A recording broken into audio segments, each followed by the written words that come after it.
Hi, everyone, and welcome. Thanks so much for joining us this morning. I'm Clay Dunn, the CEO of Val for Girls, and we're so happy that you joined us for this conversation, bringing together some of our incredible partners and leaders from around the world. At Val, we believe that real lasting change happens from the ground up. That's why we raise funds to support local women-led organizations who are working directly in their communities to help end child marriage and support girls to live lives that they want and that they choose. These local groups are experts in the contexts in which the girls in their communities live, trusted by the girls that they serve, and uniquely positioned to create real impact in their communities.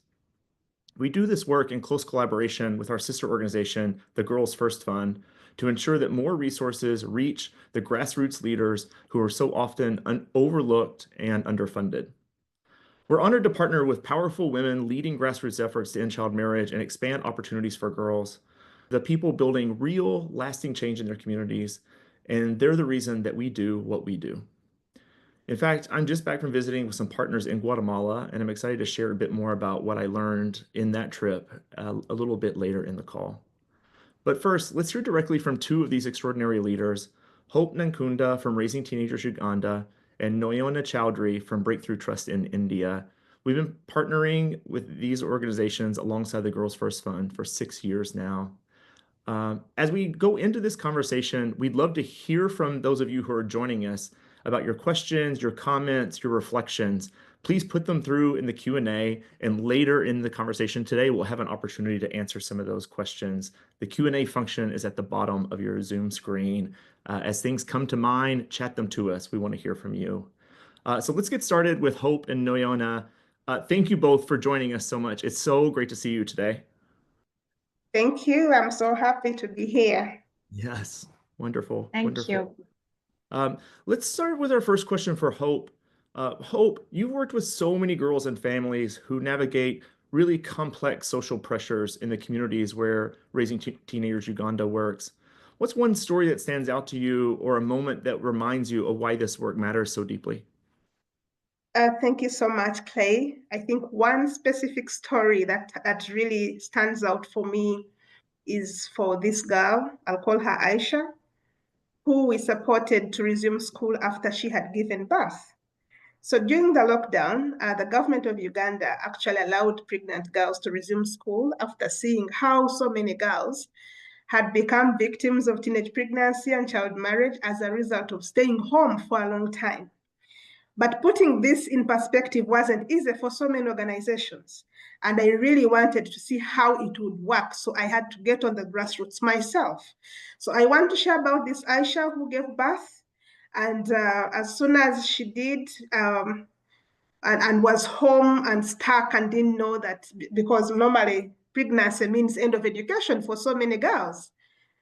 So when I reached out to her, she said she would want to go back to school. And for me, that was enough to get me moving.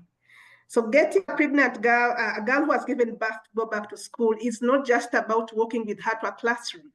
It means that we need to involve her parents. It means that we need to talk to the school to accommodate her and allow her the way she is. And also it means having constant one-on-one visits with the girl herself. And that's what we did. We talked to the parent, the mother of the girl, who accepted to take care of the little baby. And then we made sure that the little baby is catered for so the girl could go to school and study without fear of what will happen to my baby, or my child is crying, or because even some of the children who fear to go back to school is about, where will I place this baby when I'm supposed to be in class studying? So we try to address that by working directly with her family, but also working closely with the school administration and providing them the guidance that they needed. Because even for schools, for them to understand and know that actually a girl who has given birth can actually come back to school, they have to be prepared. I think I would use that word. We don't just say the government has said they should go to school, so here they are. So we worked closely with the administration, we worked closely with the family, and much closer with the girl herself through offering her one-on-one counseling sessions, but also having her as part of our clubs in her school. And that has been such a game changer for us, because right now she's a candidate in senior 4, and we look forward to seeing her complete O-level and go to higher institution of learning, and that was a game changer for us. So for me, that stands out. And of course, with so many other girls that we have also tried to help out. Thank you. Yeah, thank you so much for sharing that. I love how that example is so illustrative of the true community-centered work that you do, not only engaging girls, but also their parents, local leaders, educators, and how it takes, everyone surrounding a girl to help her succeed and continue in her education. Thank you so much for sharing You're that. most welcome. Uh, Mhm. Noyona, Breakthrough has a long history of shifting mindsets and culture around gender. What's working right now in your work with young people? Thank you for that question, Clay. Let me give a brief context to our work, although Hope has made it very easy for me because she has already explained how the girl has to be at the center and you have to work with the communities. India at this point in time is living in centuries. There are these cities like Mumbai, Delhi, Bangalore, Hyderabad, which are shining, but the girls that we work with are from the villages where basic economic conditions such as houses made of bricks and cement or a road to the nearest school is missing. So I kind of put together a few photographs to understand how it looks like, and thank you for playing them. So in these villages, girls are deprioritized. Boys are told that they can play and do what they want, which result into further restrictions on mobility of girls, which result into dropping out of education and marrying early. They get into then a cycle of perpetual violence. This is the norm in the area. The same norm push the boys into early employment. So it's not good for anybody. So Breakthrough works for changing this gender norm. So what is working for us? What is working for us is the gender attitude change curriculum, which the girls were holding that book. We work with 11 to 18-year-old adolescents. We believe that we change mindsets. If we change mindsets before they solidify, it is our one best chance to bring a generational shift. This gender attitude change curriculum has so far reached 1.5 million adolescents. Don't sound impressed because India has about 322 million adolescents at that age group.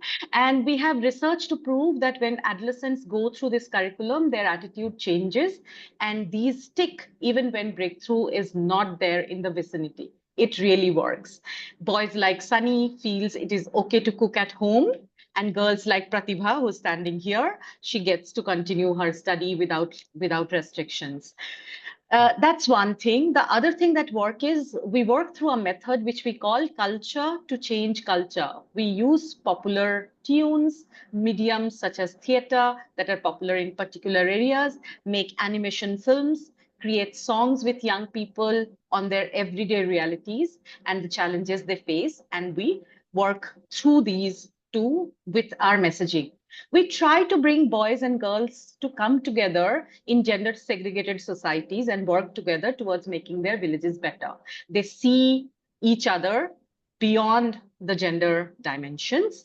And lastly, like Hope was saying, that it's so important to talk to the parents. What really works for us is intergenerational dialogue through gentle nudges within the curriculum. In our culture, young people are not encouraged to talk to their parents. It is seen as talking back. We try to bring parents to a place wherein they understand the dreams and aspirations of their children and vow to stand behind it. That's how we work, and that's what is working for us. That's great. Thank you so much for sharing that. I want to remind everyone who's joining us for today's conversation, we want to hear your questions. We want to hear your comments. Please use the chat on your Zoom feature to share them with us. Noyana, I have some questions about your culture to change culture, but we'll get to those in the Q&A. Hope, what do global audiences often misunderstand about what drives child marriage in communities? And what do you wish that more funders and allies truly understood about how to stop the practice? Thank you. I think when it comes to the drivers of child marriage, we must understand that while poverty is actually the basic driver, but lack of access to education is actually the main. Like I said before, during the lockdown, that's when we knew that children are only safer when they are at school. So the more we keep girls in school, the more we reduce the rates of child marriage, and that is the game changer, and there's no question about it. What we need to understand, what we need donors actually and funders to understand is that if we want to see change, we must be ready to get to the grassroots where child marriage is happening. It's so disturbing sometimes when we see that the bigger funders out there, they believe in giving money to those who are already big and doing work in other settings, but not the grassroots.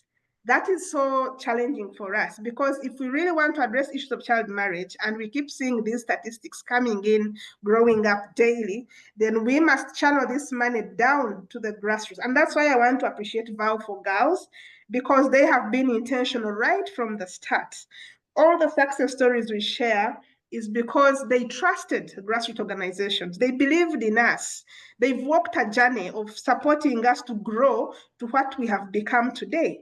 And when we look at where they picked us from 5 years ago, 6 years ago, and where we are, you can actually tell that there is transformation. And that's why I really would want the donors and funders out there to know that change happens right at the grassroots. And when it's going to happen, it happens when you give us that money and you do not give us conditions. You know, we need unrestricted funds. We need money that we shall make sure it works for the well-being of the girl who is supposed to benefit from your money.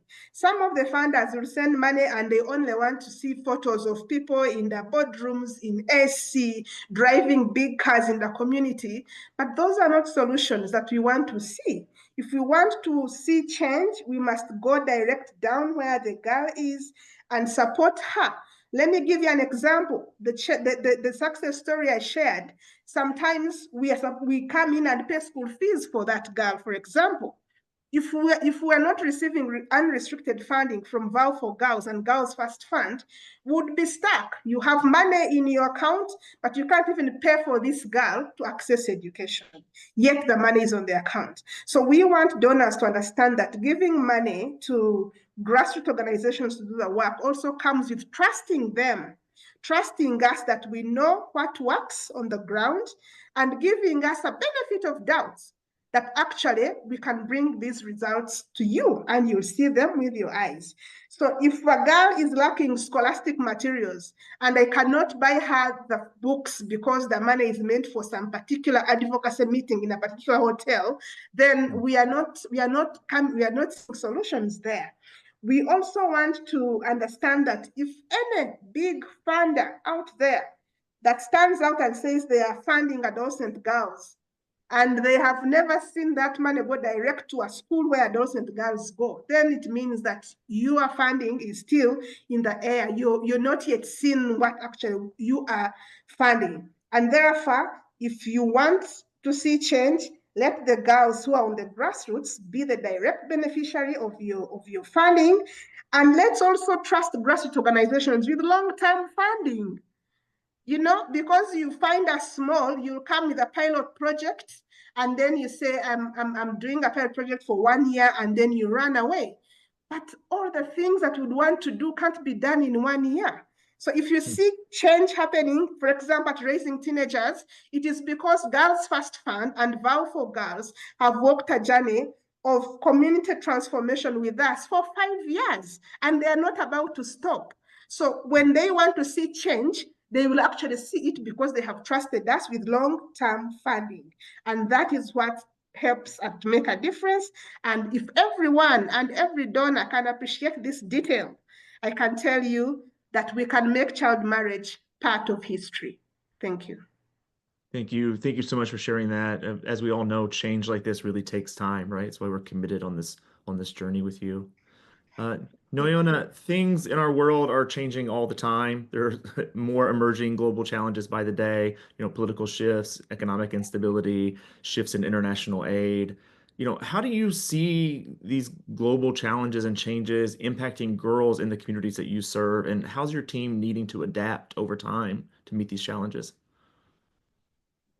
Yeah, what a day to ask that question because, with India getting into a war-like situation with one of the neighbors and, so much uncertainty hanging over some of the states that we work in. So thank you for that question. The global uncertainty is just increasing, but we know that even before any changes, only 2% of the philanthropic funds actually went to women's and girls' issues. It was abysmally low already.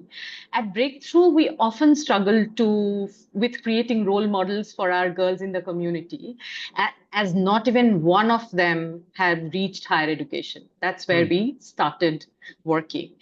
From the last year, after working for about 5 years in many of these villages, we started seeing the shift. We saw a group of 66 girls from Devipur village of Haryana, which is very close to Pakistan border, is going to college by negotiating with the transport department for a bus. We saw 138 first generation career women from the villages we work in. No, they're not getting into livelihood. They choose their career paths and following it, much like Komal, who fought with her family every year almost with Breakthrough's help, and she's now the head teacher of her own school. But all these dreams are at a risk at this point in time because the global climate is changing and the world all of a sudden have started believing that gender is not important enough. So we have a few great donors, Clay, like Hope was already mentioning Girls First Fund, and these amazingly committed donors, they believe in staying by the partners. However, if you see federal fundings going out, it's a huge gap that gets created. So a few good donors will not be enough, and they will be really stretched thin. So what we really need at this kind of time that more and more people will come and commit to support these kind of girls who are going to build our tomorrow, because when funds get withdrawn overnight, it's like you are crashing a girl's dream. And we, in a just world, Hope and I should be holding hands across continents and standing by our girls. But in this world, you are pitting us against each other. And that's so unfair. So I hope more and more people and we get more commitment from global citizens who believe in Together We Rise and knows that violence in any home is everybody's problem. Yeah, beautifully said. Thank you so much for sharing that. We're having some great questions come in from those of you who are listening in. We'd love to hear more of your questions and comments, so please share them. We're going to turn now in the conversation to dive into some of the questions that people who have joined us have submitted. Question number one comes from our friend Robin, who says, changing parents' minds is very hard. How have you been successful in convincing parents to support their girls? Can I go for that? Yeah. Yeah, go. Yeah. So, this is something I quite agree with Robin that it's one of the most difficult things. However, we have used a little bit of a trick in which in all our gender attitude change curriculum, in every session, there is one question that you go and ask your parent. So you kind of create a conversation. For example, you go and ask your parent what's their favorite color. You go and ask what they really like to eat when they were a child. And you kind of give these kind of hints to young people to go and talk to their parents. So you create a fair weather communication channel. So when you have to finally talk to the parent about that, I want to continue my education and don't want to get married, Our girls generally don't say they don't want to get married because it's a very big thing to say to their parents. They just say, give me another year to study. And they have been able to negotiate up to 5 years, up to college, to negotiate with their parents. Also, we realize that timing is very important in our culture. If a parent has already declared something and then you go and try to negotiate, it is seen as defiance. So you have to be very strategic. The moment your result of class 8th has come, you're going to say, I'm going to go to that school in class 9th. Even before they can say that, you have to stop doing. And we also create community mobilization events wherein we ask the parents to talk about their dreams as children. So parents come up on the stage, they talk about whether they wanted to be a footballer, whether they wanted to be a musician, and then we ask them what happened to their dreams. And they reflect and say that nobody stood by their dreams. And then we bring the child onto the stage and we say that this is the girl who has this dream. If nobody stands by her, what happens? So we see very emotional moments playing out wherein parents vow that they are going to stand by their children's dreams. These are the things that have worked for us. Yeah, that's really powerful. Thank you so much. Hope, what about you? Yeah. Like, how have you been successful in helping to change parents' minds?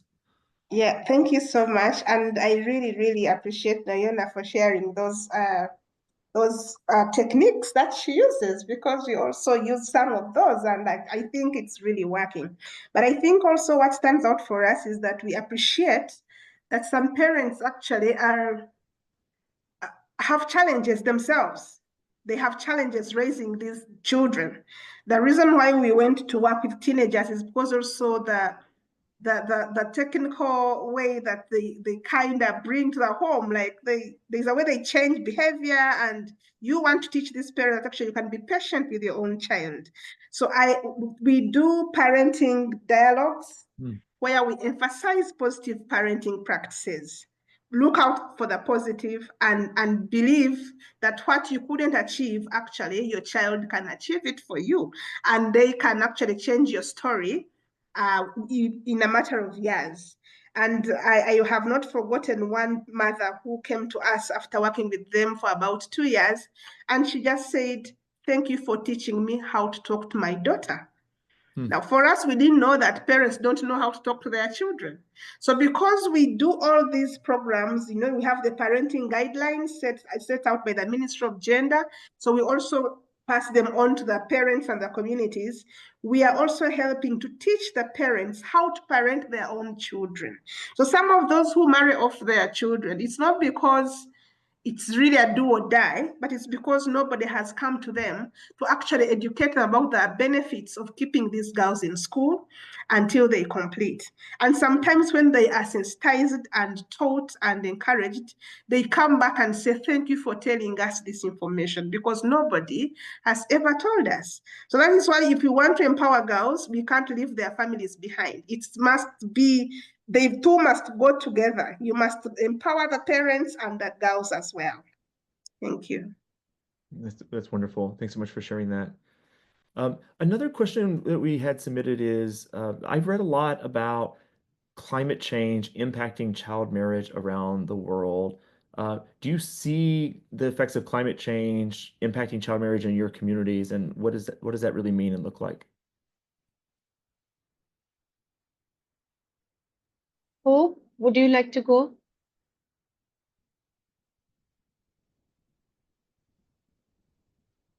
You're muted. I'm sorry. Sorry. Yeah, climate change definitely affects girls directly, because, for example, when you look at the places where maybe there are mudslides or there are floods, many times girls tend to suffer more because of the nature of who they are and what they have to go through, for example, every month and everything. So you find that if they cannot afford to access education, then the parents find that it's the easier way to actually manage their own expenses at home is to reduce on the number of people that are in that household. And normally what comes the parents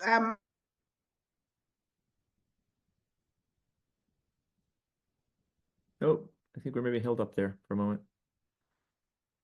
Let's give her connection just a moment. Yeah. I think it's very similar if I take these it. effects Yeah. continue to Hi, Hope. Hi, We Hope, sorry. lost you for a moment. Yeah, you're back now. Oh God, what happened? You were gone for about 15 seconds, something like that. Sorry. So No worries. I don't know what we lost, but it is true that climate change affects these girls. If we don't have any, for example, if we don't have firewood at home, all that parents look at is where do we get firewood? It's the girl they easily look at to run and bring this. And now we don't even have where to get the firewood from. So you find that this girl, on top of thinking of her future and everything she wants to achieve, she also have to deal with what has befallen the world in terms of climate change. So we really, really must be intentional in terms of addressing this issue. And that is why for us, we made it a point that whichever school we go to, we have to incorporate issues of climate change in our work so that they appreciate that actually change starts with them now, not tomorrow. So if you see us planting fruit trees and emphasize that they must take the care of them, we are saying if you don't do it today, nobody will. And if all of us don't do it, then the future is doomed. So we try to ensure that we teach these girls, but also the communities, to embrace the need to address issues of climate crisis. Yeah. Thank you. Noyana, you have anything you would like to add? No, I think pretty similar. Yeah. COVID also showed us that, whenever there is a disaster, the girls and women are the most affected. So very much on the same lines of hope. Noyana, I have a question for you based on something you shared earlier in the conversation about your culture to change culture approach. How do you get that content that you're developing in front of girls? Like, what are you finding successful in getting them to pay attention to those messages that you're developing? Yeah, it is not only to the girls, but to their community, because we kind of use a socio-ecological model in which we believe that if a critical mass shifts its mindset, then the norm shifts. So, we Breakthrough actually started with a music video. It's called Manke Manjire, and it basically describes a woman who left her violence-affected home and becomes a truck driver and runs a truck through desert. And this was used to start conversation. So what we do is we use a lot of idioms from the community, flip them, and then take it to them in a funny format, and we try and have a conversation around them. Like, in order to use an English example, it is generally said that you are not supposed to tell anyone when you get harassed on your way to work or way to school or way to college, because it's the girl's shame. Yeah. So we created a campaign which called Share Your Story with Your Son. Don't let what happened to you happen to another woman. Right? So to share your story, click this link. So we created this in the digital media, wherein a lot of women shared stories. Also, boys started talking to their mothers about, have you been harassed? And mothers actually shared it. So in the community, what we do is, let's say in a community, there is a very popular tune, which is used, like in Haryana, there is something called Sang, but it's a folk tune, but it is the lyrics are very anti-woman. So we change the lyrics, we bring different lyrics, but we keep the tune the same. So everybody's singing and dancing, but they're now saying something else. They're saying that, let's have victory to the village which sends all its girls to school. Let's say victory to the leader who is putting his might behind the girls. So we just do it cleverly. And then people get very excited about, because they can dance to this peppy music.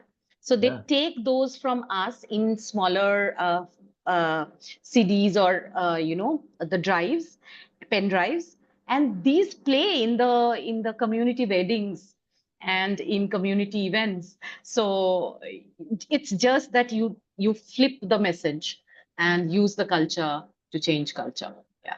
Yeah, that's great. I love the approach to joy and humor there to engage people in communities. We need more of that in our lives and in our work. Thank you so much for Absolutely. sharing those reflections. I'm going to focus for a moment on sharing a bit about a trip that I made last week to visit some other partners in Guatemala. It's coming to mind for me because of the approach on engaging people in an unusual way.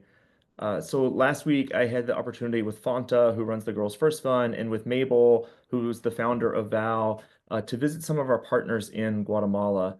And for context, 5 years ago, in the first year of work with Raising Teenagers Uganda, I was able to visit Hope and see the work that they were doing in the first year of partnership with all of us. This is a similar situation in Guatemala where we've just completed the first year of funding to a cohort of about 14 local organizations across the country who are engaging girls, parents, and community leaders in different ways. The organization that I wanted to highlight in this chat is the organization that we see featured here that's called Red Las Niñas Lideran, which translates to Network Girls Will Lead. And I wanted to show this example because they were doing something really unusual in engaging the girls in their community, which is that they worked with the girls using funding that we had supplied to create a series of 4 games and have them designed with the girls and then produced locally. And these games are based on games that a lot of us have probably played, like you see here, Jenga based game that was helping to expand how girls think about education in their lives. So you would pull a block from the Jenga, you would pull a corresponding card that would have a discussion question. You would sort of share your reflection, and people would go around, really getting people to think about the factors that either help support or detract from girls being able to stay in school. Some of the other games were based on like a Chutes and Ladders type game that's about navigating safe communities. There's a game that was more core to the topic of child marriage, what the drivers are locally in communities. And then a 4th game that was expanding thinking about climate and climate change, the factors that either help or hurt the environment. I really like this program, and it's about Melody, the woman who leads the program, said, "We want girls to have a different point of view, that marriage is not their only choice. We are breaking down the idea that girls should be at home." And that's really similar to what we heard in conversation with girls who are part of this programming. We were able to meet with a set of girls who were ages, I think, 11 to 18, hearing about their experience in this program. And Naomi, who was 13, said to us in the chat, "The thing I've learned the most is about my rights and what they are." So just expanding the notion of what rights each girl in this community has and making sure that young women there know that. And then another girl named Melanie, she said, "My family was hesitant for me to participate in this program. They thought I was a problem because I talked too much, because I had too much to say. Our neighbor said, 'Don't let her go, make her do chores. It will make her a better wife.' Thankfully, my father supported me to participate, and this program has really changed my world." So I love these reflections and seeing how this organization is surrounding their girls, giving them a safe space to gather, to learn, and producing these really fun games that now will be distributed across the region and hopefully throughout schools because they've been so popular. So thanks for letting me share a little bit about what we saw there in Guatemala. As we wrap up, I want to thank each one of our speakers, Hope and Naona, for your time, your dedication, and the work that you do every day to build a better future for girls.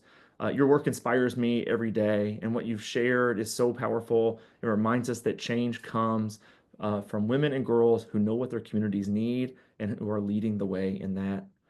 You know, from rural Uganda, where hope works, to India, to Guatemala, the themes are the same, that girls are ready to lead. They need the space, the support, and the opportunity. As Noyana shared earlier, you know, despite the challenges that girls face, you know, the women and girls issues receive a very small percentage of all international development funding. And we know that investing in girls leads to stronger families and communities and economies. But the funding doesn't match that reality. So what we heard today weren't just challenges, they were about solutions that already exist, solutions that need support. At Val for Girls, we're committed to getting more funding directly into the hands of local leaders like Hope and Noyana, because we know that one of the most powerful ways to create lasting change is by letting that change happen through local leadership. If you're inspired by what you heard today, I hope you'll stay connected with us. You can learn more at valforgirls.org, follow us on social, or reach out directly. We're also sharing here on the screen where you can find Raising Teenagers Uganda and Breakthrough. I know that they would love to hear from you as well. Thank you all for being part of this community. Change is possible, and it starts with all of us. Thanks so much for joining us today. Thank you, Clay. Bye-bye. Thank you, everyone. Wonderful to see you. Thank you. Thank you.